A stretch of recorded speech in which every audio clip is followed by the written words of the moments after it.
The fortune teller reminded me that at 40 I would have a child. It happened a little differently. I really had children, but I met them. I went on dates with Andrew, who was 21, with Tom, who was 23, and Oliver, who was suitable for my son. I was a luxurious woman, and I don't know why I was attracted to men half my age. I was afraid to meet their mothers because they were my age. But at 41, I met him, Stephen. He was just over 40. A widower, without children. And somehow, he turned my life into a fairy tale. I had everything: the most expensive dresses, a fancy car, a wonderful house with its own dressing room, and even a personal stylist who knew my moods better than I did. Stephen wanted a son, and I gave him Rose. My pride. My miracle. My light. If only I had known that I had given birth to a monster. If you're listening to this, subscribe to my channel and let me know in the comments where you're listening from. Now, 29 years later, Stephen is gone, and Rose has turned into a stranger I don't recognize. No, not just a stranger, a predator. My own flesh and blood wants to take everything from me: the company, the trust fund, the life Stephen built for us. And nothing, absolutely nothing, seems to stop him. I'll never forget the first time his voice changed when he spoke to me after the funeral. We were sitting in Stephen's study, the old mahogany desk between us, sunlight cutting through the blinds in narrow slits. I still wore black, my eyes were swollen from crying. He sat opposite me, calm, cold, calculating. "Mom," he said, leaning forward. "We need to settle this now. The company. The trust fund. Dad built this for me." I blinked at him, thinking I'd misheard. "For you?" I repeated, my voice hoarse. "Your father built this company for his family, Rose. For us. And I will manage it, as he wanted. That was his will." His lips curved into something between a smirk and a sneer. "You're 70. You have no idea how to run a company. Sign the papers and let me take over. Before it's too late." "Too late for what?" I whispered. "For you," he said simply. "Keep the house, Mom. But the trust fund and the company are mine. Otherwise, I'll take everything and you'll find yourself on the street." Something inside me cracked that day. I wanted to slap him, to scream, to remind him of every sleepless night I spent rocking him to sleep, of every scraped knee I kissed, of the private school tuition Stephen and I worked ourselves raw to pay for. But I said nothing. Because the boy I'd raised was gone. Sitting in front of me was a man with my son's face, and a stranger's heart. It didn't stop with threats. Rose began to pressure me constantly. Every day, there were calls, texts, unexpected visits. Sometimes he shouted, sometimes he spoke softly, like a snake hissing before it strikes. And then Lila, his wife, joined in. Lila, with her perfect curls, her flawless Instagram smile, her diamond-studded claws. I remembered arranging their wedding on the ocean shore just 5 years ago. 100 guests. Champagne fountains. A live jazz band. I'd given them a house as a wedding gift, an entire house, and even handed her the keys to an expensive car with a ribbon on top. I thought she loved him. I thought she loved us. But Lila was worse than Rose. One night, around 11, I heard a noise downstairs. At first, I thought it was the wind. But then I caught the sound of the safe clicking. I grabbed the old baseball bat Stephen kept under the bed and crept downstairs. And there she was. Lila. Standing in front of my safe in a silk blouse and heels, her hair perfectly curled even at this hour, her hands moving feverishly over the lock. "What the hell are you doing?" I shouted, flipping on the light. She turned, eyes wide, lips trembling, but not from guilt. From anger. "This is ours," she spat. "Rose's inheritance. You have no right to keep it from him." I called the police. Lila was arrested that night. I thought it would scare them off. I thought they'd stop. I was wrong. A week later, something strange started happening to me. I began losing hours. I'd wake up on the couch when I remembered going to bed. I'd find burnt pots in the kitchen without recollection of cooking. I'd see shadows in the corners of my room that weren't there. And the dreams. God, the dreams. Colors bled into each other. Faces twisted. Stephen whispered my name and told me to run. At first, I thought it was stress. Grief. But one morning, I woke up on the bathroom floor, my heart racing, my mouth dry as sandpaper. And on the counter, next to my untouched cup of coffee, was a small white packet of powder. I called an ambulance. The test showed heavy drugs in my system. Someone was trying to make me look insane. I knew then it was Rose and Lila. Who else had access to my house? To my coffee? To my life? I called the police again, but without proof, they could do nothing. That's when I called Martha. Martha and I had been friends since we were 17. She'd survived 2 divorces, a bankruptcy, and breast cancer. She was steel in human form, and when I told her everything, she didn't cry, didn't gasp, didn't even blink. They want war, she said, leaning back in her chair, crossing her arms. Then we'll give them one. I stared at her. Martha, they're my children. She shook her head. No, honey. That boy stopped being your son the moment he tried to poison you. From now on, he's your enemy. That night, I couldn't sleep. I went to the cemetery and sat by Stephen's grave, the cold stone pressing against my palm. Stephen, I whispered, tears blurring my vision. I don't know what to do. They want to take everything. Our home. Our company. Our life. Tell me what to do. I must have dozed off because I swear I dreamed of him. He stood in front of me, younger, vibrant, with that smile that always made me feel safe. Don't fight them head on, he said softly. Outthink them. Use what they love against them. When I woke up, I had a plan. Martha came over the next morning with 2 large coffees and a notebook. We're not playing defense anymore, she said, plopping the notebook onto the kitchen table. You want to keep your company, your house, your sanity? We hit them where it hurts. I stared at her blankly. Martha, they're my family, I whispered. She snorted. Family doesn't poison your coffee. She was right. Stephen's voice from the dream still echoed in my head, use what they love against them. And I knew exactly what Lila loved. 2 nights later, I sat in my car on a quiet street across from Rose and Lila's house. The lights inside flickered. Lila's brand new Range Rover gleamed in the driveway, practically begging for attention. Martha had a guy, she always had a guy. This one was a former mechanic with a knack for making expensive things disappear without a trace. His name was Kenny, and he didn't ask questions. You sure about this? He asked, leaning against my car window. Yes, I said firmly. But I don't want it sold. I want it transformed. He raised an eyebrow.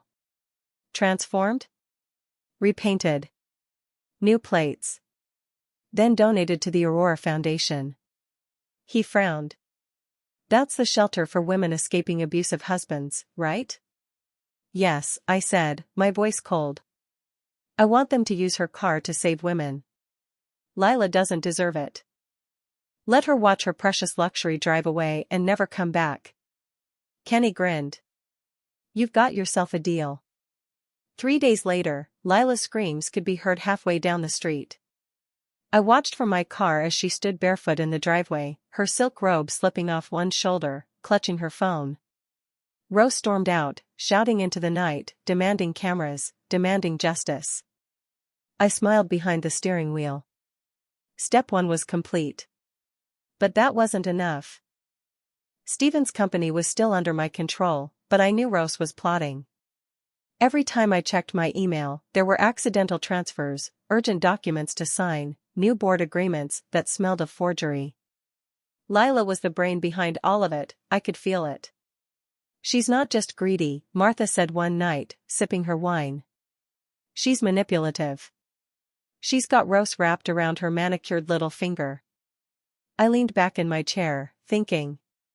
Then we use her weakness against her. Martha tilted her head. And what's that? I smiled slowly. Vanity. And secrets. Martha introduced me to Claire, a young woman in her early 30s with a nervous smile and soft brown hair tied into a loose bun. Claire had worked as a private investigator before quitting to care for her mother. She owed Martha a favor. Think you can play housekeeper? Martha asked her. Claire raised an eyebrow. For Lila? Yes, I said. You'll clean, cook, and listen. You'll plant cameras where I tell you. You'll get us the truth. Claire hesitated for a moment, then nodded. I can do it. By the end of the week, Claire was inside their house, dusting shelves and arranging Lila's ridiculous collection of crystal perfume bottles. Within 2 days, she installed 3 hidden cameras, one in the living room, one in the hallway, and one in the bedroom. It didn't take long.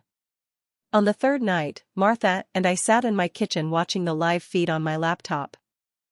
Lila was sprawled across the couch, wearing almost nothing, a glass of wine in her hand. She wasn't alone.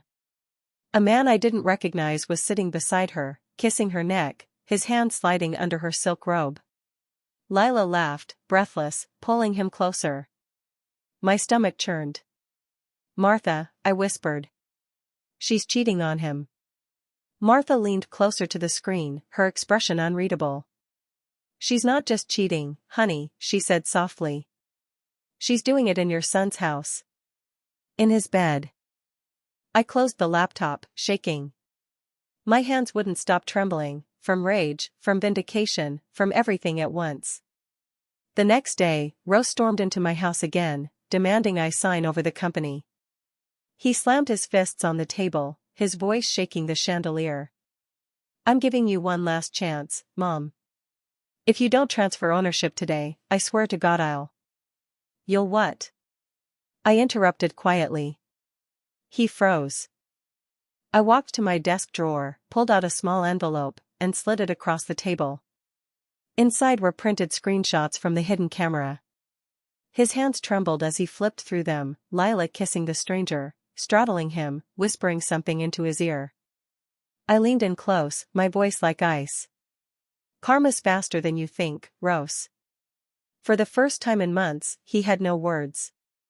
He stared at the photos, his jaw clenching, his face pale. When he finally spoke, his voice was hoarse. Who is he? I don't know, I said simply. But he's not you. I thought that would be enough to break them. But I underestimated Lila. That night, I woke up to the sound of glass shattering downstairs. When I rushed into the living room, I found a brick lying on the floor surrounded by shards of glass. Attached to it was a note in Lila's handwriting. This isn't over. You'll regret this. I didn't feel safe anymore. I couldn't trust anyone but Martha and Claire. And yet, deep down, something told me this wasn't just about money anymore. This was war. And I wasn't going to lose. After I handed Rose the photos of Lila's affair, I thought he would finally stop. I thought the shock would break him. But instead of gratitude, instead of shame, he came back angrier than before. 3 days later, he appeared on my doorstep with Lila right behind him. Her sunglasses hid her eyes, but her smirk was sharp enough to cut glass. You think you're clever, Mom? Rose spat. Spying on us? Planting cameras? You broke into my house and tried to steal my company, I said calmly. Don't play the victim. Lila stepped forward, her voice low and venomous. You think you've won because of a few blurry pictures? You've made a mistake, old woman. A very big one. Something in her tone chilled me. That night, I brewed my own coffee. I opened a fresh bag, rinsed the mug twice, and boiled bottled water. I didn't trust a single thing in my own kitchen anymore. But even so, I woke up the next morning on the bathroom floor again. My throat was dry, my head pounding, my thoughts fragmented like broken glass. The mirror above the sink reflected a pale, hollow version of me. I stumbled to the phone and called Martha. "They're drugging me again," I whispered. "I don't know how, but they are." She came immediately, bringing Claire with her. Claire checked every bottle, every jar, every packet in my pantry and fridge. And then she found it. A small vial, hidden behind the sugar container. A fine white powder clung to the edges. We sent it to a private lab. The results came back the next day. Diazepam. In high doses. Enough to cause confusion. Memory loss. Hallucinations. Enough to make me look mentally unstable. "They're building a case," Martha said grimly as we sat in my living room, the test report on the coffee table. "They want you declared incompetent so they can control the trust and the company." Claire leaned forward, lowering her voice. "You need to get ahead of them. If they make you look crazy, you lose everything." I stared at the report, my hands trembling. "They're my children," I whispered again. "How can they?" "No," Martha interrupted sharply. "Stop saying that. Rose stopped being your son the second he poisoned you." She was right. For the first time in my life, I had to start thinking like an enemy, not a mother. The next day, I went to Stephen's grave again. The marble was cool beneath my fingertips, the grass damp from morning dew. "Stephen," I whispered, "they're trying to destroy me. I don't know how much longer I can fight this." I closed my eyes, tears stinging. And then, I swear, I heard his voice again. "They want war? Give them war. Use their vanity. Use their greed. Use their sins." When I opened my eyes, the wind rustled through the trees, scattering dry leaves across the cemetery path. It felt like a sign. That night, Martha, Claire, and I gathered in my kitchen and mapped out our next move. Step 1 was already done, Lila's car, now fully repainted and driving for the Aurora Foundation. I'd made sure they posted photos on their website thanking the anonymous donor. Lila had seen them. Her fury was priceless. Step 2, deepen the cracks between Rose and Lila. Claire fed us constant updates from inside their house. Lila didn't know she was working for me, of course. She thought she was just a housekeeper, invisible, unnoticed. "She's been texting the guy she cheated with," Claire whispered during one late-night call. "She's arranging to meet him again next week." "Perfect," Martha said, grinning like a cat with cream. We set up a second set of cameras. Not hidden this time, planted. Claire deliberately left a small clue, an open email on Rose's laptop from a fake security company, warning of suspicious activity around their home. Rose, paranoid as ever, ordered 2 new cameras installed, ones we controlled. Within days, we had footage of Lila sneaking the lover into their house again. This time, I didn't print photos. This time, I sent Rose a video file with no message. He called me that night. "Mom," he said, his voice breaking for the first time in years. "Why are you doing this?" "I'm not doing anything," I said softly. "That's Lila. That's your wife." Silence. "You wanted to destroy me," I continued, my tone calm, almost cold. "But karma has better aim." I hung up before he could respond. I thought that would finally break them apart, but instead, they doubled down. 2 days later, someone slashed the tires on my car. The day after that, a fake delivery man tried to push his way into my house. Claire caught him on the security feed and called the police in time. Then came the lawsuit. Rose filed a petition in court, claiming I was mentally unfit to manage Stephen's company. He attached forged medical reports, fabricated psychiatric notes, and, worst of all, a recording of me slurring my words and stumbling around. Footage from one of my drugged episodes. I should have felt terrified. But instead, I smiled. Because while they were busy plotting my downfall, I'd been preparing their destruction. Through a friend of Martha's, I'd managed to track down the lover. His name was Ethan Cole. married. 2 kids. And, as it turned out, he was very willing to talk when faced with the threat of his wife finding out. He gave me everything: texts, voicemails, even a photo of him and Lila in a hotel suite paid for with Rosa's corporate credit card. It wasn't just infidelity anymore. It was embezzlement. Martha poured us each a glass of wine that night and raised hers like a toast. "Darling," she said with a wicked grin, "we're not just fighting back anymore. We're about to end them." I looked at Stephen's photo on the mantel, his kind smile frozen in time. "This is for you," I whispered. "For everything they tried to take." And for the first time since his death, I felt something I hadn't in months. Power. When Rose filed the petition to have me declared mentally unfit, I didn't cry. I didn't scream. I didn't even flinch. I walked into that courtroom in a navy blue dress, Stephen's diamond brooch pinned to my collar, my hair set, my lipstick sharp enough to cut glass. I didn't dress for mourning anymore. I dressed for war. Lila sat behind Rose, all perfect curls and smug smiles, whispering into his ear like a poisonous little angel. He looked confident, too confident. They thought I was weak. They had no idea. The judge, a stern woman in her 60s, raised an eyebrow at Rosa's claims. "Mr. Walker, you're alleging that your 70-year-old mother is mentally unfit to manage a multimillion-dollar company?" "Yes, Your Honor," Rose said smoothly. "She's been confused. Forgetful. We're worried about her well-being." I let him finish. Let him build his case, layer upon layer of lies. Then my lawyer, a sharp man named Harper who owed Stephen more favors than he could count, stood and opened a folder. "Your Honor," he said calmly, "before we proceed, I'd like to submit these." He handed over lab reports proving poisoning, security footage of Lila sneaking into my house, and the recording of Ethan Cole confessing everything: the affair, the drugs, and Lila's plan to have me declared incompetent so she and Rose could take over the company. The judge's expression shifted from skepticism to cold fury. "Mr. Walker," she said finally, her voice like steel, "you and your wife are lucky I'm not ordering your arrest right now." Lila went pale. Rose's jaw clenched, his knuckles white as he gripped the table. The petition was denied. My rights were upheld. And the next day, I fired Rose from the company. The boardroom was silent when I walked in.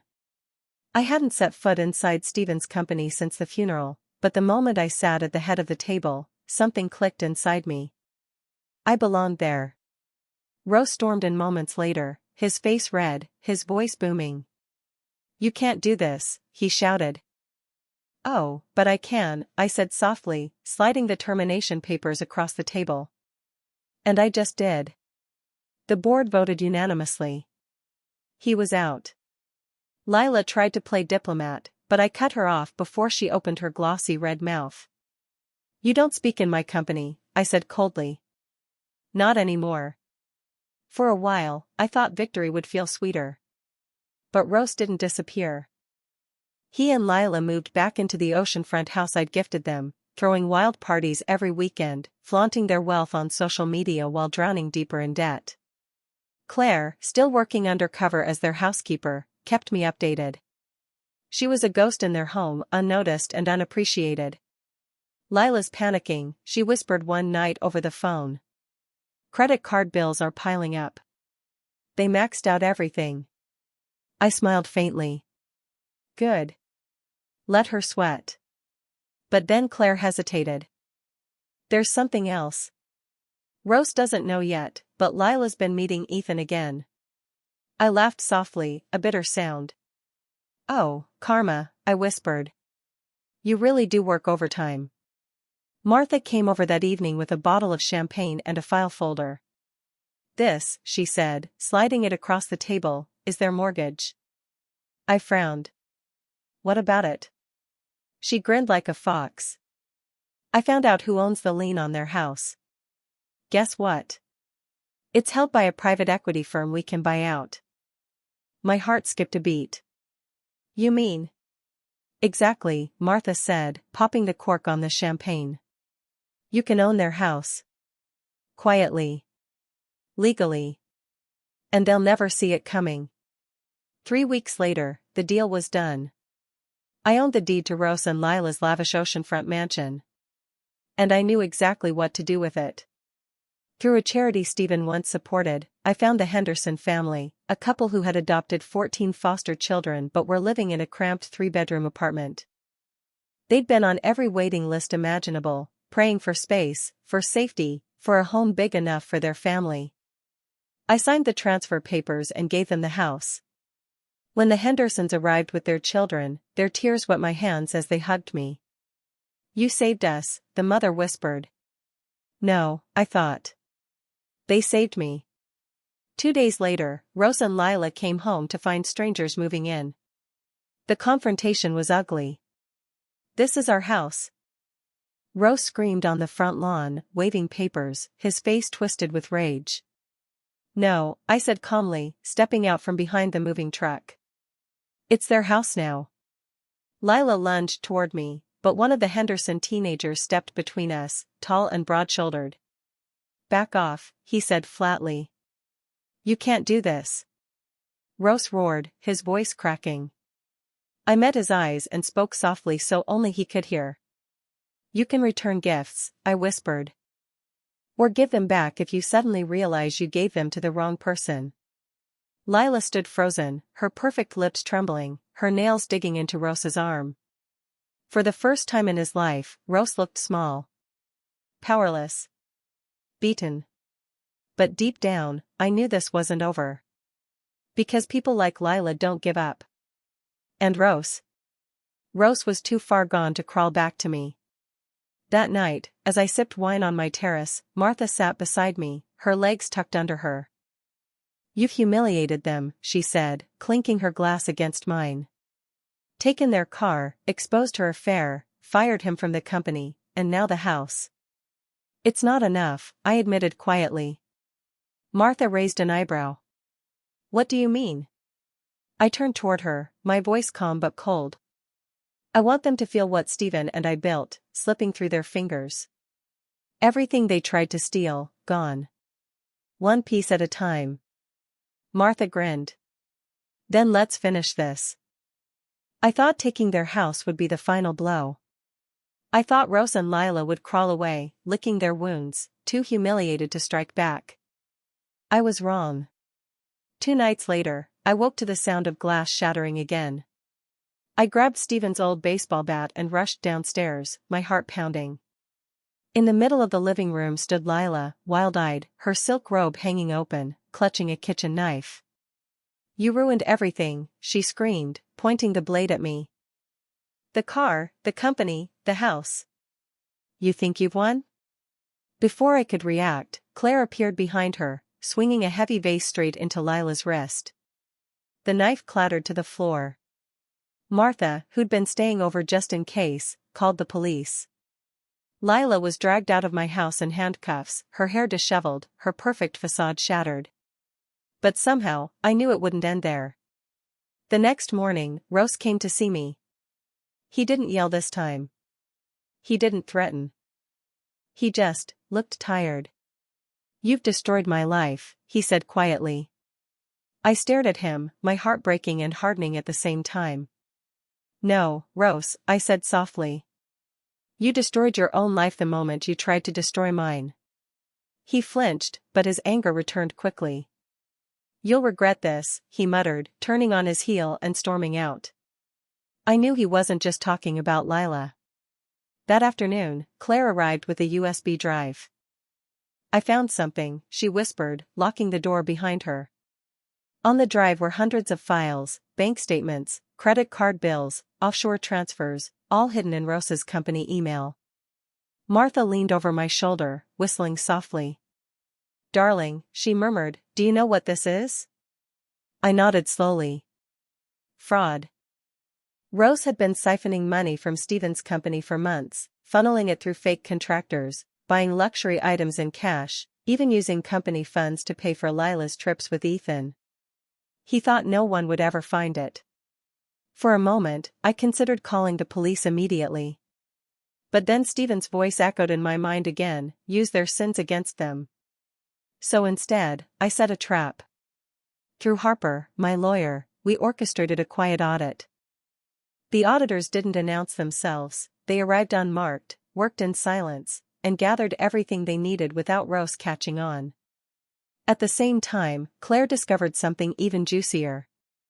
Lila's been bragging to Ethan, she said, handing me another USB drive. She told him she's been stealing client data and selling it to competitors. He recorded her. Probably to blackmail her later. I laughed softly, shaking my head. They deserve each other. Martha, meanwhile, was busy setting the stage for the final act. She hired a PR consultant, someone Stephen had trusted back in the day, to prepare a special announcement. A quiet little bombshell we'd drop when the time was right. Timing is everything, Martha said, pouring herself a glass of wine. One wrong move, and they'll wriggle out of this. But if we hit them all at once, they'll drown, I finished. A week later, Rose showed up at my office, uninvited, unannounced. You think you've beaten me, he hissed, slamming his fists on my desk. But this isn't over. I'll take what's mine, one way or another. I leaned back in my chair, studying him. You know what's funny, Rose? I said quietly. I used to believe you deserved all this. The company, the money, the future Stephen dreamed for you. But now. I reached into my drawer and pulled out a small envelope. Inside, I said, sliding it across the desk, is a list of every fraudulent transaction you've made in the last year. Every stolen dollar. Every illegal payment. He froze, his face draining of color. You can either return everything, I continued softly, or I'll give this to the authorities. And don't think for a second they'll hesitate to press charges. Embezzlement. Wire fraud. Identity theft. You'll be lucky if you get out in 10 years. For the first time, he looked truly afraid. But before he could answer, my phone buzzed. It was Claire. You need to hear this, she whispered urgently. Lila had found out about Rose's fraudulent transfers, and she wasn't planning to protect him. She's meeting with Ethan tonight, Claire continued, and she's bringing documents. She's going to turn on Rose to save herself. I almost laughed.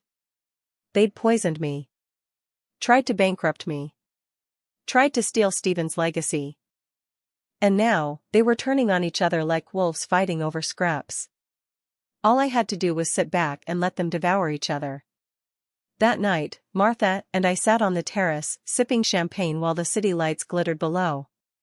You know, she said softly, I almost feel sorry for him. I stared into the distance, watching the shadows dance along the horizon. Almost, I echoed. The next morning, the first blow landed. Rose called me, his voice hoarse, panicked. Lila's gone, he choked out. She took everything. She drained my accounts. I leaned back in my chair, smiling faintly. Rose, I said softly, karma works fast when you invite her in. But the storm hadn't passed yet. Because the auditors were about to finish their report. And when they did, the real destruction would begin. I woke up before sunrise, the air heavy with silence, the kind of silence that precedes a storm. The auditors had finished their work. By noon, their report would be in my hands. Every lie, every theft, every betrayal, all laid bare. I brewed my coffee slowly, savoring the quiet before the chaos.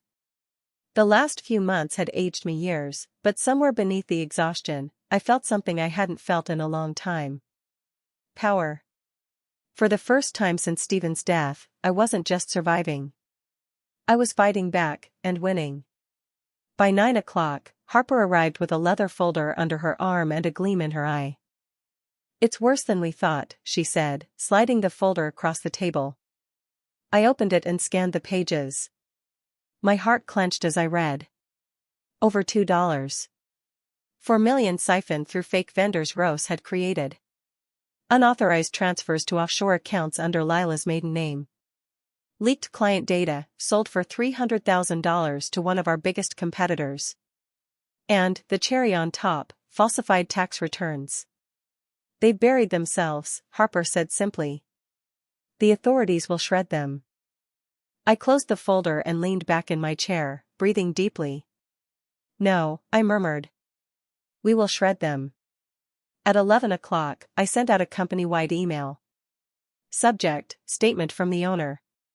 Due to serious financial misconduct, the company has launched a full internal investigation. We are cooperating with federal authorities to ensure full transparency. To our employees and partners, Stephen's legacy is safe. I promise you that. I clicked send and leaned back. I'd barely set my coffee down when my phone rang. It was Rose. You, he growled, his voice hoarse, you destroyed me. I didn't answer. I let him speak. You've poisoned everyone against me, he spat. Lila's gone, Ethan stole from me, the house isn't mine anymore, and now the company. The company, I interrupted calmly, was never yours, Rose. There was a long silence on the line. You'll regret this, he whispered finally. You'll regret ever crossing me. And then he hung up. By afternoon, Rose's world began to implode. Lila, ever the survivor, had gone to the authorities first, offering full cooperation in exchange for immunity. She handed them every document, every email, every recorded call. She even gave them Ethan's testimony, painting Rose as the mastermind behind everything. By evening, the news hit the local business channels. Stephen Hale Corporation under investigation. CEO's son implicated in major fraud. I poured myself a glass of wine and sat on the terrace, watching the sun dip below the horizon. Martha arrived just as the headlines rolled in, carrying a plate of still-warm croissants. You've won, she said simply, setting them down.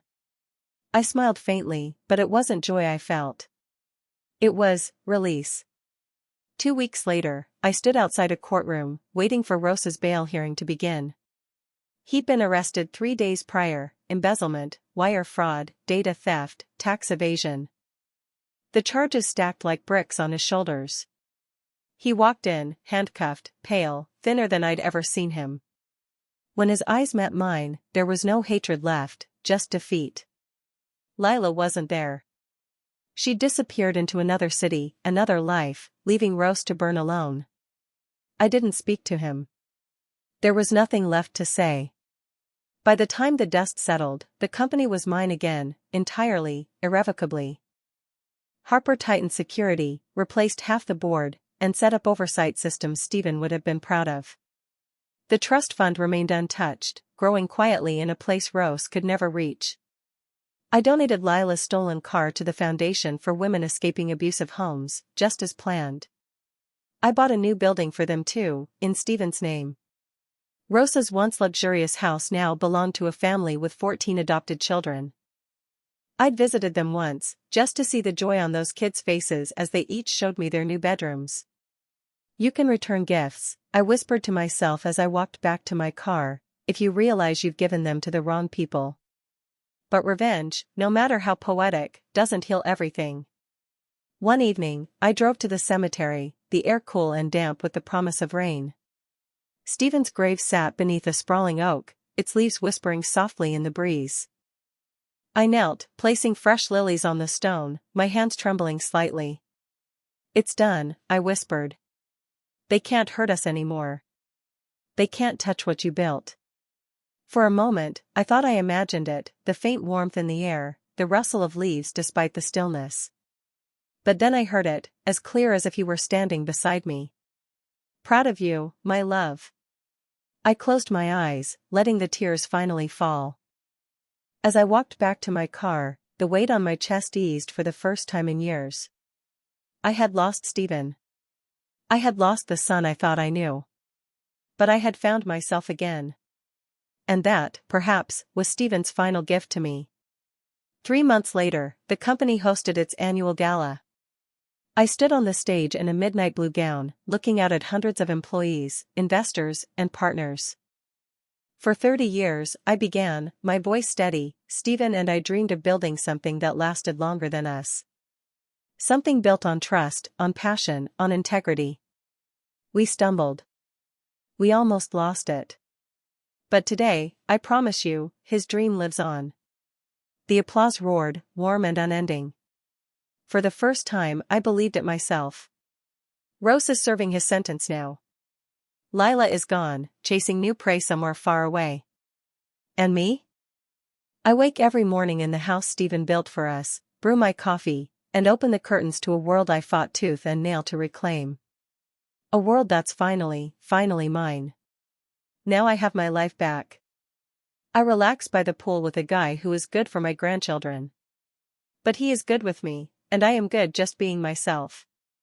Because I am a woman, because women own this world.